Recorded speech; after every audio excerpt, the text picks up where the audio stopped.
We have a client who was a victim of a clever social engineering scheme. The hackers cloned one of the physician's email addresses and sent several bogus invoices to the accounts payable clerk. She is a kind, gentle person who would never think to question the doctors. So she paid about $120,000 worth of invoices to fictitious vendors over several months before the theft was caught. Welcome to Medical Money Matters, the podcast where you can find experts, answers, and resources so that you can achieve mastery over the financial and business aspects of your practice. Hello, everyone. I'm your host, Jill Arena. I began my career in accounting and finance, and I have more than 30 years of experience running medical groups. I own and operate a national healthcare consulting and revenue cycle company, and I am the author of Physician Heal Thy Financial Self. In 2020, I co-founded the Physician Leadership Project, and my passion is to increase financial and business literacy for physicians. Episode 43, Guarding Your Medical Practice Against Phishing Scams, Social Engineering, and Cybercrime.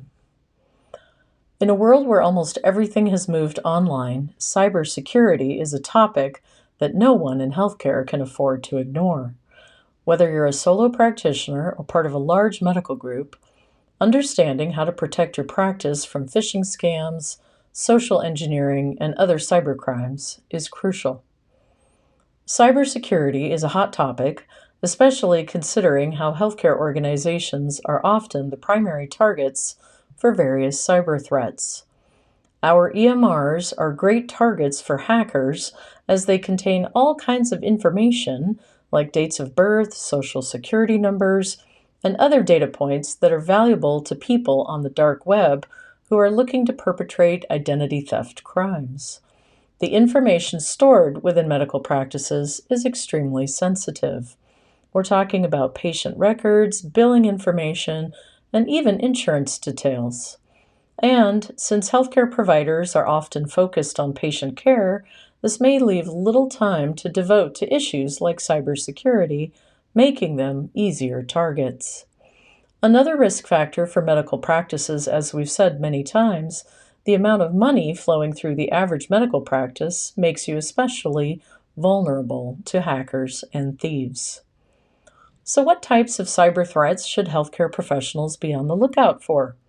There are several, but the most common ones include phishing scams, emails disguised as legitimate messages, but that in fact are designed to entice you to share sensitive information with a hacker. Ransomware attacks.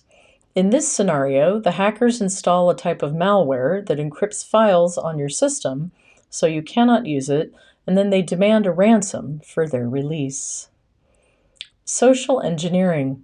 This involves manipulative tactics like cloning your email so the hackers can trick your employees into divulging confidential information or paying fictitious bills straight into their bank account.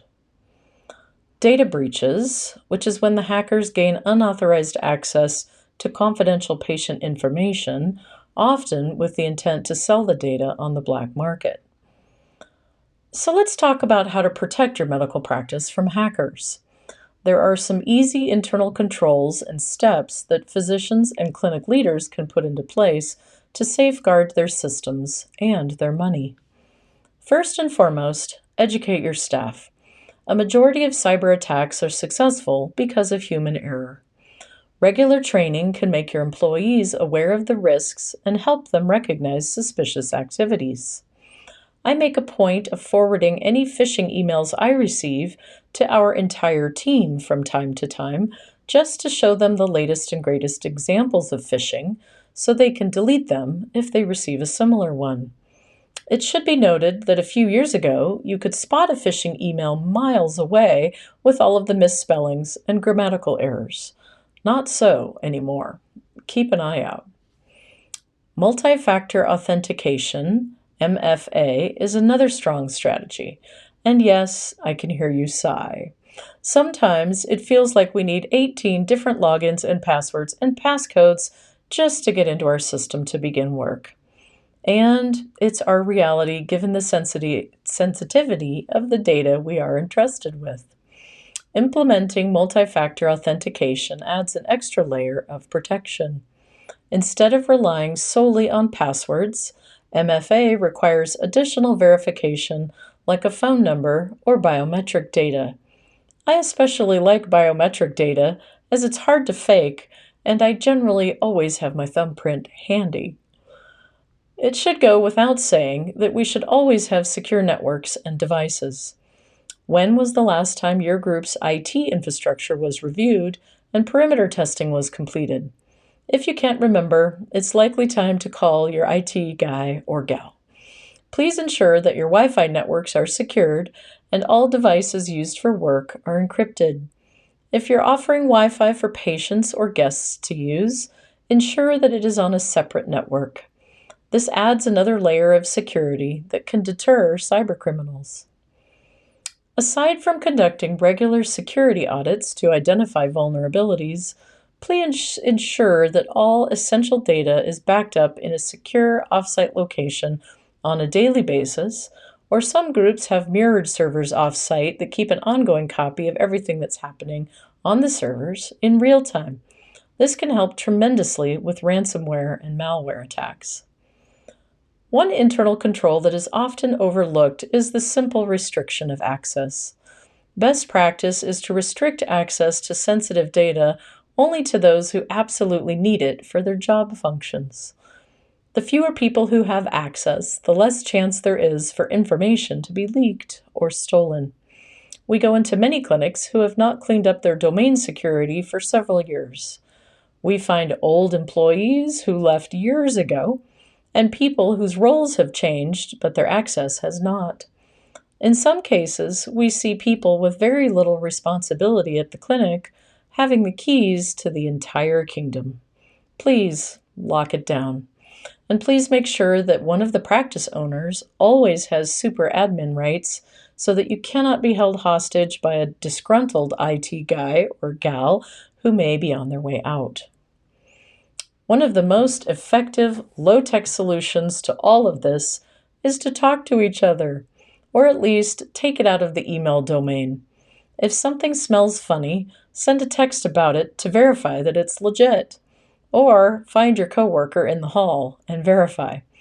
Or, if you work remotely, make an old-fashioned phone call to double-check that the new vendor in the email is actually one the group wants to pay. I've mentioned in previous episodes that we have a client who was a victim of a clever social engineering scheme. The hackers cloned one of the physician's email addresses and sent several bogus invoices to the accounts payable clerk. She is a kind, gentle person who would never think to question the doctors. So she paid about $120,000 worth of invoices to fictitious vendors over several months before the theft was caught. She thought she was doing the right thing. So given all of this risk, we've also seen a rise in cyber insurance products on the market and a rise in training for groups about the various cybersecurity threats. As we mentioned in episode 30, cyber insurance can act as a financial safety net in case you do become a victim of a cyber attack. It's not a replacement for robust cybersecurity measures, but it is an added layer of protection for your group. Your medical malpractice coverage will include some cyber liability insurance, but it generally is a small amount and will not go far in protecting you if your practice sustains a big hack. In closing, I have to say that I always wish the hackers would use their powers for good. What a world we would have. And until they do, knowledge is the first line of defense against any cyber threat. Educate your staff, tighten your internal controls, and never underestimate the ingenuity of cybercriminals. Prevention is better than cure, especially when it comes to protecting the sensitive data that our patients share with us. We owe it to them to do our best to safeguard their data. Thanks for joining me today. Be sure to follow or subscribe to get future episodes delivered automatically. Join me for our next episode where I'll be talking about clawing back at insurance clawbacks. What happens when the insurance companies pull back money they've already paid you, and what you can do about it. You can find more information online at medicalmoneymatterspodcast.com, and you can subscribe to the Medical Money Matters content website for physician leaders to find budget templates and many other tools. We've included those links in the show notes. As I like to close out these podcasts, congratulations on taking the next step in your professional development and for making the commitment to learn about the financial and business aspects of your practice.